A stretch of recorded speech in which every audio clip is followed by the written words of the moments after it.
Police Kishtanna 16వ వర్ధంతి సందర్భంగా సిద్దిపేట జిల్లా గజ్వేల్ చౌరస్తాలో ముద్రా సంఘం ఏర్పాటు చేసిన కార్యక్రమానికి పోలీస్ కృష్ణన్న చిత్రపటానికి కాంగ్రెస్ పార్టీ నుంచి గజ్వేల్ మాజీ శాసనసభ్యులు తుమ్కుంట నర్సారెడ్డి, బీజేపీ నుంచి గజ్వేల్ ప్రజ్ఞాపూర్ మున్సిపల్ మాజీ చైర్మన్ గారిపల్లి భాస్కర్, గజ్వేల్ ముద్రా సంఘం నుంచి గుంటుకు శ్రీనివాస్ ముద్రాజులు మాట్లాడుతూ తెలంగాణ మలిదశ ఉద్యమం తొలి అమరుడు కృష్ణన్న తెలంగాణ రాష్ట్రం సిద్ధించాలనే ఆకాంక్షతో తన సర్వీస్ రివాల్వర్తో తానే కాల్చుకొని ఆత్మ బలిదానం చేసుకోవడం జరిగిందని, ఇలాంటి తెలంగాణ అమరవీరుల కుటుంబాలకు చెందిన కృష్ణన్న విగ్రహాన్ని రాష్ట్రంలో నెలకొల్పాలని మరియు అతను కామారెడ్డి జిల్లా వాస్తవ్యుడని మరియు అతను ఒక కులానికి చెందిన వ్యక్తిగా కాకుండా ప్రత్యేక రాష్ట్రం కోసం అమరుడైనందున అతని త్యాగాన్ని గుర్తించి ఆ జిల్లాకు అతని పేరు పెట్టాలన్నారు.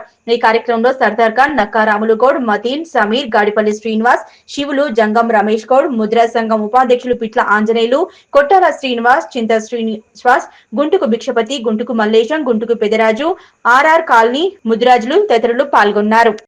మన తెలంగాణ అమరవీరులందరికీ కూడా జోహార్లు తెలియజేసుకుంటూ ఈరోజు గజ్వేల్ పట్టణంలో పోలీస్ కిష్టయ్య వర్ధంతి 16వ వర్ధంతి ఈరోజు జరుపుకుంటూ ఉన్నాము. పోలీస్ కిష్టయ్య మలిదశ తొలి ఉద్యమకారుడు. ఇతను కామారెడ్డి జిల్లా వాస్తవ్యుడు. ఇతడు తన కుటుంబాన్ని సైతం లెక్క చేయకుండా డ్యూటీలో ఉండగా తెలంగాణ రాదేమో అని అనుకొని స్వరాష్ట్రం సిద్ధించాలనే ఆకాంక్షతో తన డ్యూటీలో ఉండగా సర్వీస్ రివాల్వర్తో కాల్చుకొని అతడు అసలు బాసినాడు. అతన్ని యాద్ చేసుకుంటూ ఈరోజు మేమందరం కూడా మా ముద్రా సోదరులందరూ కూడా మరియు మా కాంగ్రెస్ నుంచి మా నర్సన్న గారు మరియు కాంగ్రెస్ సీనియర్ లీడర్లందరూ కూడా ఆయనకు నివాళులర్పించి పెద్ద ఎత్తున నివాళులర్పించడం జరిగింది.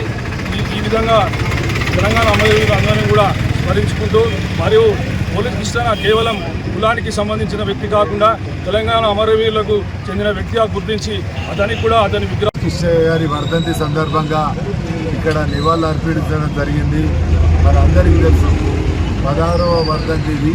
మరి మలిదశ ఉద్యమంలో ముందుండి తెలంగాణ కావాలని ఆలోచనతో ఎందరినో తెలంగాణ గురించి పోరాడే విధంగా స్ఫూర్తినిచ్చే విధంగా ఆ రోజు అమరుడయ్యాడు.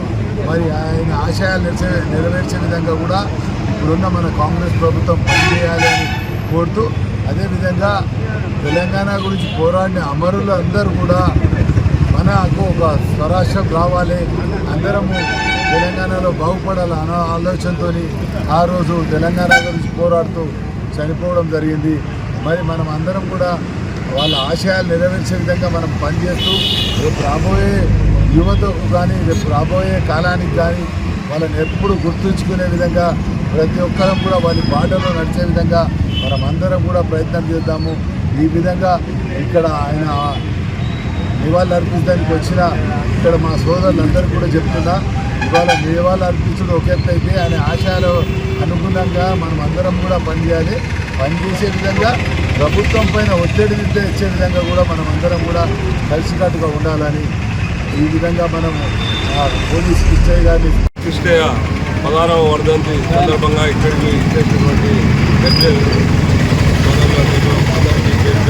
నమస్కారం తెలియజేస్తూ తెలంగాణ ఉద్యమంలో కీలక పాత్ర పోషించి తన ప్రాణాలను సైతం లెక్కబెట్టకుండా అసలు బాచిన మన పోలీస్ కిష్టయ్య ధ్యేయంగా ఈరోజు మన తెలంగాణ రావడం నిజంగా అప్పుడు ఒక్కోసారి గతంలో చూసినట్టయితే నిజంగా బీసీ నాయకులే, బీసీ కులాలకు చెందిన వ్యక్తులే ప్రాణాలను అర్పించి తెలంగాణ తేవడానికి ముందున్న సంగతి కూడా ఒకసారి మనం గమనించాలి. నిజంగా అలాంటి వ్యక్తులకు గత ప్రభుత్వం ఏమీ చేయలేకపోయింది. ఇప్పటి ప్రభుత్వం అన్న పోలీస్ కిష్టయ్య పేరు మీద జిల్లాను ప్రకటించాలని కూడా మేము గజ్వేల్ నుంచి డిమాండ్ చేస్తున్నాము. ఆ నిజామాబాద్ జిల్లా ఎందుకంటే కామారెడ్డి వాసి అతను నిజామాబాద్ జిల్లాను పోలీస్ కిష్టయ్య పేరును పెట్టాలని కూడా మొత్తం యావత్ తెలంగాణ మొత్తం కూడా ఎప్పుడో డిమాండ్ చేసింది. ఇప్పుడు కూడా మేము ఈ సందర్భంగా డిమాండ్ చేస్తున్నాం. నిజంగా అప్పటి ఉద్యమంలో ఎంతోమంది అదుర్బాజు అంత ముఖ్యుడు పోలీస్ కిష్టయ్య గారు నిజంగా ఒక ట్యాంక్ మీద నుంచి కింద పడి చనిపోవడం నిజంగా అప్పుడు ఆ ఉద్యమంలో కీలక పాత్ర పోషించి ఇలా మనకు మార్గదర్శకమైనది. ఇలా మన పిల్లలు మనము తెలంగాణ ఇలా వచ్చిన తర్వాత మనమందరికీ కూడా బీసీలకే కానీ మన తెలంగాణ ప్రజలకే కానీ ఈరోజు ఇంత సుఖంగా ఉంటున్నామంటే వాళ్ళ త్యాగాల ఫలితమే అని చెప్పక తప్పదు. ఆయన ఆశయాలకు అనుగుణంగా మనం ముందు అందరం కూడా నడుచుకోవాలని తెలియజేస్తున్నాం.